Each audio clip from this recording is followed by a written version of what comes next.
بسم اللہ الرحمن الرحیم۔ حضرت عبداللہ بن سلمہ کہتے ہیں، ایک آدمی نے حضرت معاذ بن جبل رضی اللہ تعالیٰ عنہ کی خدمت میں عرض کیا، مجھے کچھ سکھا دیں۔ فرمایا، تم میری بات مانو گے؟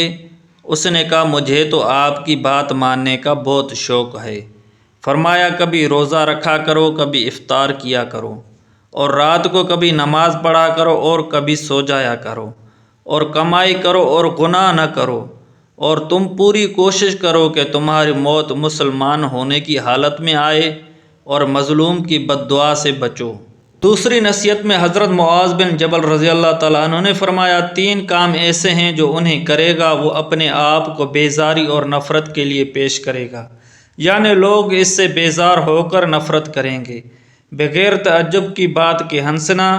اور بغیر جاگے رات بھر سونا، اور بغیر بھوک کے کھانا کھانا۔ ایک دوسری نصیحت میں حضرت معاذ بن جبل رضی اللہ تعالیٰ عنہ نے فرمایا، تنگ دستی کی آزمائش سے تم لوگوں کا امتحان لیا گیا، اس میں تو تم کامیاب ہو گئے، تم نے صبر سے کام لیا،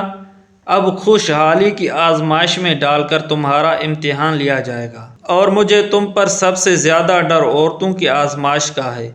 جب وہ سونے چاندی کے کنگن پہن لیں گی اور شام کی باریک اور یمن کی پھولدار چادریں پہن لیں گی